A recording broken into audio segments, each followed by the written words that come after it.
On now Wednesdays here on the program, we like to put the spotlight on the farm women's group Common Ground. Common Ground is a group of farm women who want to be a resource for consumers who want to know more about how their food is grown.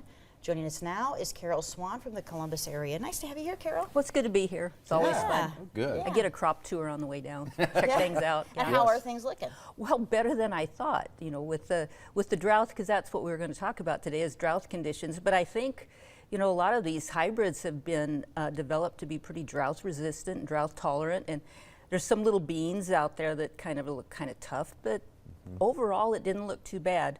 Now out towards the York area, some of the corners, you know, that's kind of indicative of how dry things are. Yeah. Is when you look at the corners of the pivot where the water can't reach, and some of those, that corn's kind of sad. But we're going to just talk about some options they can have. Well, first of all, there's so much advancement in the plant breeding. Like I said, drought tolerant plants of corn and soybeans, and it seems like soybeans are pretty tough little plants. They can get going pretty good.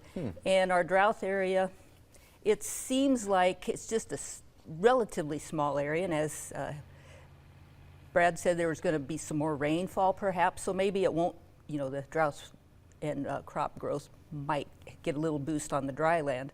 And of course they irrigate.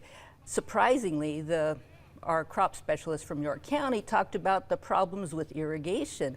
Some of this lack of subsoil moisture when they planted, then they kind of have to think about irrigating a little different, use some little different management techniques, which kind of surprised me. But then Roy, he was irrigating and he says, I just watered it and he said, I'm going to have to water sooner than I thought. And some of those techniques, and so there's just a lot of different things. But the lack of subsoil moisture due to our dry winter, I think, seems to be kind of the initial problem. Yeah. What about irrigation management? I mean, is there a point where farmers cannot use any more water? There gets to be a point. There's some of the natural resource districts have a certain amount, like a total of 21 inches over a 3-year period, no more than 9 per year. So that is monitored. Yeah, it is monitored. They have well monitors, and then there are soil moisture monitors they can use these are tools they can use to determine how much water to apply. And they want to get it in the right growth stage so they don't water too much at the wrong time, not enough at the correct time, so they have to study that. And so there's a lot of tools and a lot of information. They can talk to their agronomy services and the extension people, and they can help them out too. I think there's some marvelous extension people out there for crop specialists to help them get this squared away so they can have a crop.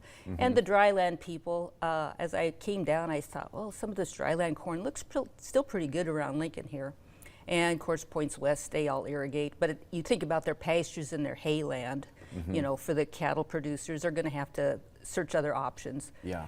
Probably buy some hay, maybe plant, if forage sorghum is pretty drought tolerant, but it still needs a little water to get growing. And they can plant that for another month and still get a forage crop off of that. And you think about the lack of corn stalks, maybe if the corn isn't yield as much, they all bale up corn stalks. So there's all these different options and different things they have to plan for. And so that's what we kind of want the consumer to know, that yes, farmers go into their planting season planning for all kinds of scenarios and all kinds of options. Okay, very good. Thank you, Carol. And you're sticking around. You have a recipe. Yes, I do. Okay. Okay, looking forward to that. Thank you.